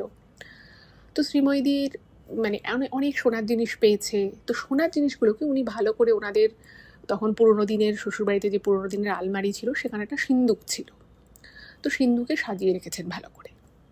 আর ওই রূপোর উপরে সোনার জল করা যে জড়োয়া সেটটা ছিল ওটাকে উনি এমনি আলমারিতে একটা সাইড করে রেখে দিয়েছে, ভেবেছে এটা রূপোর জিনিস, এটা আর অত ভালো করে সিন্দুকে রাখার তো দরকার নেই। এবার ওই বাড়িতে উনি বিভিন্ন অনুষ্ঠানে মানে মেইনলি পুজো আর্চা এই সমস্ত সময় উনি মাঝে মধ্যেই হারটা পরেছেন, এবং যখনই উনি ওই হারটা পরতেন ওনার কিন্তু মানে মনটা একটুখানি বারবারই ক্ষুণ্ণ হয়ে যেত, মানে ওনাকে দেখতে খুব সুন্দর লাগতো ওই হারটা পরে, এবং ওই হারটা উনি যতবার পরেছেন সবাই ওনাকে খুব প্রশংসা করেছে, এবং পুজো আর্চা বা যে অনুষ্ঠানে বা যে কাজেই উনি ওই হারটা পরেছেন ওনার নিজেরও খুব ভালো লাগতো, সেই কাজটাও খুব ভালোভাবে সম্পন্ন হতো, এরকম আর কি। তো যা হয় আস্তে আস্তে সময় আরও এগোতে থাকে, এবং একদিন মাসি শাশুড়ি মারাও যান। তারপরে ওনাদের সময়ের সাথে সাথে সেই বনেদিয়ানা আরও ম্লান হতে থাকে। যা হয় আর কি, সবাই আস্তে আস্তে মানে বিভিন্ন জায়গায় কাজের জন্য চলে যাচ্ছে এবং বাড়িটাও আস্তে আস্তে ফাঁকা হয়ে যাচ্ছে এবং ভাগ বাটোয়ারা শুরু হয়ে গেছে। তো একটা সময় মানে ওনার স্বামীও মানে যেখানে কাজ করতেন সেখান থেকে তার আরও অনেক উন্নতি হয়েছে, সেও অন্য একটা জায়গায় ভালো জায়গাটা পদস্থ জায়গায় কাজ করছে এবং ওনাদের একটা পারিবারিক ব্যবসা ছিল, সেই ব্যবসাটা নিজের মতো ঠিকঠাকই চলছে, ভালো চলছে। এবার ওই বাড়িতে মানে সব জ্ঞাতি গোষ্ঠীরা, মানে ওই যে একটা বড় ফ্যামিলি, একটা বড় জয়েন্ট ফ্যামিলিতে উনি বিয়ে হয়ে এসেছিলেন, 7-8 বছর পরে কিন্তু আস্তে আস্তে ছবিটা চেঞ্জ হতে থাকে। এক একজন পরিবার ছেড়ে বেরিয়ে যাচ্ছে, তাদের হয়তো অন্য কোনো শহরে, অন্য কোনো রাজ্যে, অন্য কোনো দেশে চলে যেতে হচ্ছে এবং একটা সময় শ্রীময়ীদিরও মনে হয় যে এই বাড়িটাও অনেক পুরনো হয়ে গেছে, এই বাড়িটা আর থাকবো না। এবার সেই বাড়ি ভাগ বাটোয়ারা হচ্ছে, মানে বাড়িটা যেমন বড় তেমনি তার শরিকও রয়েছে এবং যখন ভাগ বাটোয়ারা হলো সবার মানে বরাদ্দ আর কি, 2টো করে ঘর হলো। এবার 2টো করে ঘর, সেখানে আলাদা সেপারেট বাথরুম করতে হলে বা সেপারেট যদি কিচেন করতে হয় সেক্ষেত্রে জায়গাটা আরেকটু ছোট হয়ে যাবে, মানে সেটারও একটা স্পেস বার করা হয়েছে, মানে ওই প্রত্যেকের মাথা পিছু একটা করে বাথরুম, একটা করে কিচেনের জায়গা, 2টো করে বেডরুম, এটাই আর কি ধার্য হয়েছে। এবার স্বাভাবিকভাবেই ওইভাবে তো থাকা যায় না, শ্রীময়ীদির এক ছেলে এক মেয়ে, তো উনি ওনার স্বামীকে বললেন যে চলো আমরা ফ্ল্যাটে থাকি, কলকাতা শহরে এত এত ফ্ল্যাট, এত বছর তো রইলাম এখানে। তো উনি মেইনলি ওনার স্বামীকে চাপ দেন এবং উনি একটা ফ্ল্যাট কেনেন ওনারা। এবার যখন ফ্ল্যাট কিনেছে তখন আস্তে আস্তে জিনিসপত্র সমস্ত এই বাড়ি থেকে ফ্ল্যাটে ট্রান্সফার হবে। তো স্বাভাবিকভাবেই মানে একটা ঠিক হলো, মানে প্রাইমারি একটা জিনিস ঠিক হয় যে মানে ওই ওনাদের ওই পুরো বাড়িটার মধ্যে 2জন জ্ঞাতি তারা ওখানেই থাকছে, মানে তাদের সেই মুহূর্তে মানে অন্য জায়গায় ফ্ল্যাট কিনে যাওয়ার কোনো সেরকম প্ল্যান নেই। কিন্তু মোটামুটি যেটা ঠিক হলো যে আগামী 2-3 বছর পরে এই পুরো জমিটা, পুরো জমিসহ বাড়িটা প্রমোটিংয়ে দেওয়া হবে এবং সবাই সবার ভাগ মতো ফ্ল্যাট পেয়ে যাবে। আর যেহেতু জায়গাটা অনেকটা বড় ছিল, ফলে বেশ একটা বড় সড়ো ফ্ল্যাট তৈরি করা সম্ভব, কিন্তু সেটা তাও 2-2.5 বছর পরে।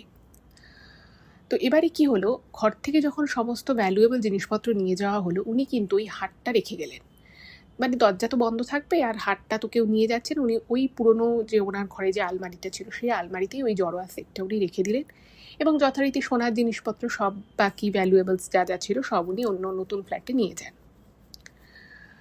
এবার ওখানে ওই হাটটা মানে বেশ ধরুন 1 বছর 1.5 বছরটা মানে উনি আর খোলেও নি, ওনার মনেও নেই হাটটার কথা।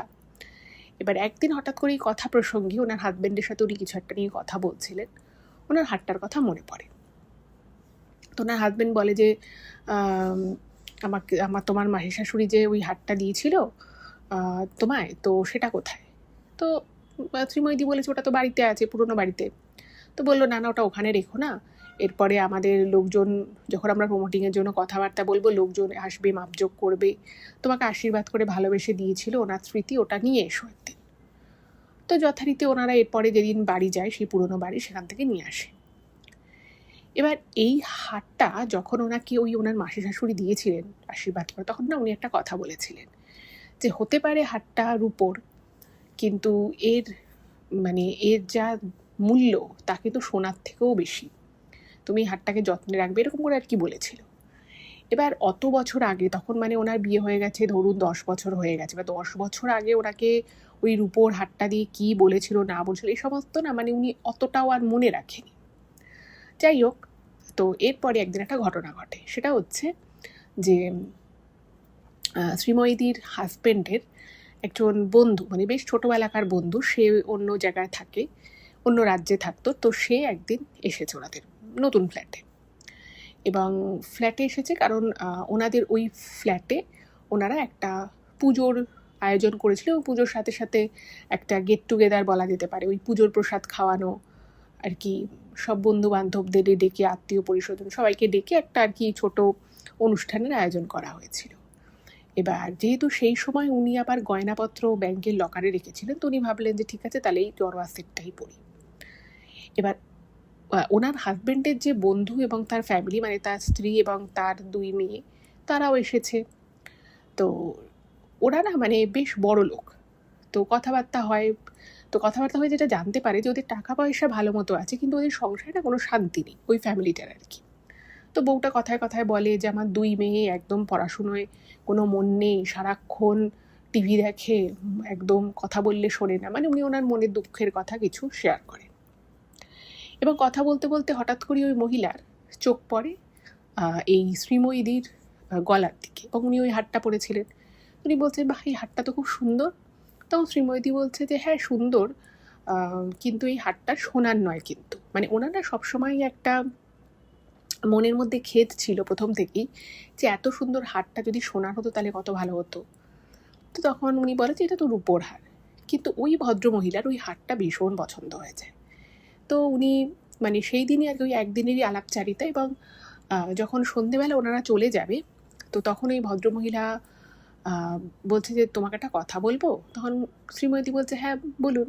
তখন বলছে তোমার এই হারটা আমার ভীষণ পছন্দ হয়েছে। আর যখন কথা হচ্ছিল তখন শ্রীময়ীদি কথায় কথায় না মানে কিছু কথা এমন করে বলে ফেলে যেটা থেকে বোঝা যায় যে শ্রীময়ীদির ওই হারটা খুব একটা পছন্দ নয়। সেটা সোনার নয় বলে বা যে কোনো কারণের জন্যেই হোক, খুব একটা পছন্দ নয়। তো সেটা ওই ভদ্রমহিলা বুঝে গেছিল। তো তখন ভদ্রমহিলা ওনাকে বলে যে যদি তুমি কিছু মনে না করো আমাকে এই হারটা দিয়ে দেবে। আমি তোমাকে এই হারের যা মূল্যই, এই হারের মানে কারুকার্যটা তো খুব সুন্দর, এটার তো হয়তো অনেক দাম হবে এখন। তো আমি যদি তোমাকে মানে একটা টাকার অ্যামাউন্ট বলে, বলছে আমি এই টাকা আমার কাছে আছে আজকে, আমি যদি এই টাকাটা তোমায় দিই তুমি আমাকে এই হারটা দিয়ে দেবে। এবার আজ থেকে বেশ অনেক বছর আগেকার কথাই বলছি, ধরুন আজ থেকে প্রায় 14 বছর 15 বছর আগেকার কথা আমি বলছি। তো তখন রূপোর দাম তো আর এমন কিছু ছিল না। তো এবং ওনাকে যে টাকার কথাটা ওই মহিলা বলে সেই টাকা দিয়ে কিন্তু সেই সময় দাঁড়িয়েও বেশ ভালো একটা সোনার একজোড়া কানের দুল হয়ে যাবে। তো তখন ওনার একটু লজ্জা লাগে শ্রীমতী বলছে যে না না না, টাকা পয়সা নিয়ে এই সমস্ত কিছু আমি আর কি বলবো। তো তখন এই মহিলা মানে ব্যাগ থেকে ওই পরিমাণ টাকাটা হাতে দিয়ে বলে যে এ নাও তুমি টাকাটা রাখো। তো শ্রীময়ী কী করে, সঙ্গে সঙ্গে হাতটা খুলে ওনাকে দিয়ে দেয়, বলে যে হ্যাঁ এ নাও। এবার তখন না মানে ওই ভদ্রমহিলা খুব খুশি হয়ে যায়। উনি বলেন আমার জানো তো রূপোর গয়না খুব ভালো লাগে, আমার অনেক ধরনের রূপোর পায়ের তোড়া আছে, কোমর বিছে আছে, এরকম আর কি টুকটাক যেরকম মহিলাদের মধ্যে গয়নাগাটি এসব নিয়ে কথা হয় সেরকম কথা হয়। তো ভদ্রমহিলা চলে গেছে হারটা নিয়ে, আর ওই টাকাটা শ্রীময়ী বেশ খুশি মনে নিয়ে নিয়েছে। তো ভাবলো যে ঠিক আছে আমি এই টাকা দিয়ে একজোড়া সোনার দুল গড়াবো। এবং উনি এই কথাটা কিন্তু ওনার হাজব্যান্ডকে বলে না, কারণ মানে এটা দুটো মানে সইয়ের মধ্যে কথা হয়েছে। আর ওই ভদ্রমহিলাও বলেছিল যে আমি যে তোমার থেকে এটা নিলাম এটা হয়তো খুব ভালো দেখাবে না, তো আমাদের স্বামীদেরকে এই বিষয়ে নিয়ে কথা না বলাই ভালো। আর বললাম যে ওই মহিলারা মানে ওই যে ফ্যামিলিটা ছিল ওরা কিন্তু বেশ ওয়েলদি ফ্যামিলি, টাকা পয়সা আছে, কিন্তু ওদের পরিবারে খুব একটা কোনো কারণে শান্তি নেই। মানে ওনার সাথে ওনার স্বামীর মতবিরোধ হয়ে যায় মাঝে মধ্যেই ছোটোখাটো বিষয়ে, মেয়েরা কথা শোনে না। তো এই সমস্ত মিলিয়ে আর কি মানে শান্তির ভীষণ অভাব, কিন্তু টাকা পয়সা খুব আছে। যাই হোক, তো এরপরে বেশ কিছুদিন কেটে যায় এবং হঠাৎই একদিন ওনার হাজব্যান্ড আসে এবং এসে বাড়িতে ওনাকে মানে এই শ্রীময়ীদিকে বলছে যে জানো তো, মানে উনি ওনার বন্ধুর কথা বলেন, সেই বন্ধুর কথা যার বউকে উনি গয়নাটা দিয়ে দিয়েছিলেন এবং তার বদলে উনি টাকা নিয়েছিলেন। বলে যে ওনার মেয়েরা কিন্তু মানে খুব ভালো পরীক্ষায় রেজাল্ট করেছে এবং একদম মেয়েদের মানে পুরো সব কিছু পাল্টে গেছে। মানে যে মেয়েদেরকে এত বলে বলে পড়াতে বসাতে হতো, টিভি দেখতো সারাদিন, টিভির ওরা কেবল লাইন কেটে দিয়েছিল, সেটা নিয়ে অশান্তি হয়েছিল। মানে মেয়ে দুটো হঠাৎ করেই পুরো চেঞ্জ হয়ে গেছে, সে পড়াশুনো করছে, বাবা মায়ের কথা শুনছে এবং ওরা বেশ খুশি। তো শ্রীময়ীদিরও কথাটা শুনে বেশ একটু অবাকই লাগলো যে বাবা, উনি সেদিন আগের দিন এত দুঃখ করছিলেন যে মেয়ে দুটোকে মনে আর মানুষ করতে পারলাম না, এই কদিনের ভিতরে মেয়ে দুটোর এত চেঞ্জ। এবং মানে ওনার সেই বন্ধু তার আবার একটা ব্যবসা ছিল, ওই যে বললাম যে মাঝখানে কিন্তু সেই ব্যবসা খুব খারাপভাবে আর কি পড়ে যায় এবং রীতিমতো লোকসান হচ্ছিল, বাজারে দেনা হয়ে গেছিল। কিছুদিন পরে উনি শুনতে পায় যে ওনার বন্ধুর আর কি সমস্ত ধার দেনা শোধ হয়ে গেছে এবং ওদের বেশ বেশ ভালো আর কি সময়ে যাচ্ছে। আর এদিকে যেটা হয়, শ্রীময়ীদির হাজব্যান্ড এবং পারিবারিক যে ব্যবসাটা ছিল মানে বাড়ি আলাদা হতে হতে আস্তে আস্তে ব্যবসাটাও টুকরো টুকরো হয়ে মানে ভাঙা ভাঙা হয়ে যায়। সবাই সবার শরিকরা তাদের নিজেদের মতো করে ব্যবসাটা গুটিয়ে নেয়। ফলে এতে ওনাদের ব্যবসাটা কিন্তু অনেকটা মানে একাধারে মানে ক্যাপাসিটি অনেক কমে যায়, এবং মানে লাভ তো দূরের কথা, মানে কোনো রকমের লোকসান থেকে ওরা বাঁচছিল। তো মানে উনি যেটা লিখেছেন যে ওই হাটটা নেওয়ার পরে মানে এরপরে একদিন ওদের বাড়িতে কোনো একটা অনুষ্ঠানে শ্রীময়ী এবং ওনার হাজব্যান্ড যায়। তো তখন উনি মানে ওই ভদ্রমহিলা আর কি, যিনি আর কি ওনার থেকে হাটটা নিয়েছিল, তিনি বলেছেন যে আমি জানি না কি ব্যাপার, কিন্তু তোমার থেকে যবে থেকে আমি এই হাটটা নিয়েছিলাম না, আমার এত ভালো লেগেছে, আমার মনটা এত মানে উৎফুল্ল ছিল যে বলার নয়। এবং আমি ওই হাটটা যখনই পড়ি আমার ভীষণ ভালো লাগে। এবং দেখো ওই হাটটা এত লক্ষ্মীবন্ত, আমার 2 মেয়ে যাকে নিয়ে আমরা এত দুশ্চিন্তা করতাম, মেয়েরা সম্পূর্ণ চেঞ্জ হয়ে গেল, আমাদের ব্যবসায় বাণিজ্যে উন্নতি হলো। তো এটা শোনার পরে কোথাও না মানে শ্রীময়ীদির মনে হয় যে উনি যখন থেকে আর কি ওই হাটটাই বিয়ের সময় উনি পেয়েছিলেন, তখন থেকেই ওনার হাটটা একদমই পছন্দ ছিল না। মানে শুধুমাত্র একটাই কারণ, সেটা হচ্ছে হাটটা সোনার ছিল না বলে। কিন্তু এখন মানে যখন উনি ওই ভদ্রমহিলার থেকে শুনছেন যে ওই হাটটার জন্যই মানে হাটটা কেনার পর থেকেই ওনাদের পরিবারে সব কিছু খুব ভালো হচ্ছে, সব কিছু ঠিকঠাক হচ্ছে, তখন থেকেই ওনার মনে একটা খচখচানি শুরু হয়। এবং উনি কিন্তু এই হাটটার কথা মানে রীতিমতো ওনার স্বামীকেও চেপে গেছিলেন। তো এরপরে একদিন যখন ওনার মনে হয়, উনি ওই ভদ্রমহিলা থেকে হাটটা চেয়ে নেন, বলেন যে তুমি আমাকে যে টাকা দিয়েছো আমি তোমাকে সেই টাকা দিয়ে দিচ্ছি, তুমি আমাকে হাটটা ফেরত দিয়ে দাও। তো ভদ্রমহিলা বলছে না, এই হার আমি তোমাকে ফেরত দিতে পারবো না, আমি এই হারটা কিনে নিয়েছি এবং এটা প্রায় 3 বছর হয়ে গেছে এই হারটা আমার কাছে আছে। তো এরপরে মানে ওনার সাথে ওই মহিলার একটু বাকবিতণ্ডা হয়, এবং সেই সময় উনি ওনার হাজব্যান্ডকে কথাটা প্রথমবারের জন্য জানায়। তো ওনার হাজব্যান্ড বলে যে তুমি মানে এরকম একটা বড় কাজ করলে, প্রথম কথা হচ্ছে তুমি ভুল করেছো, দ্বিতীয় হচ্ছে আর একটা বড় ভুল যে তুমি আমাকে জানাওনি, তৃতীয় ভুল হচ্ছে তুমি যাকে 3 বছর আগে হাটটা দিয়ে তার থেকে টাকা নিয়ে নিয়েছো, তুমি এখন তার থেকে টাকা চাইছো, এটা কি কখনো হয়? সে তো তোমাকে দেবে না। আর তোমাকে আমাদের মানে আমার মাসি তোমাকে ভালোবেসে হাটটা দিয়েছিল, আর তুমি এভাবে হাটটা তাকে সামান্য সে হারের মানে সামান্য সে টাকাটা ছিল না, বাট বলে যে তুমি কিছু টাকার জন্য হাটটা দিয়ে দিলে। তো সেই থেকে ওনার মনে হয় যে ওই হাটটার সাথে একটা যেন সৌভাগ্য মিশেছিল। এবং ওই যে ওনাকে বলেছিল যে এই হাটটা শুধুমাত্র একটা রূপোর হার নয়, এর গুণ, এর দাম সোনার থেকেও বেশি। সত্যি ওই হাটটার বদলে উনি কিন্তু কম টাকা দেননি, সেটা কিন্তু শ্রীময়ী নিজেই মেলে লিখেছেন যে উনি সেই টাকা দিয়ে ভালো রকমের একটা সোনার দুল গড়িয়ে নিয়েছিলেন।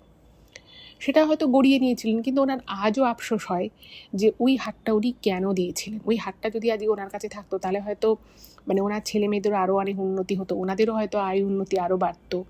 তো প্রতি মুহূর্তে উনি নিজেকে দোষারোপ করেন, যেটা আমার করাটা ঠিক হয়নি।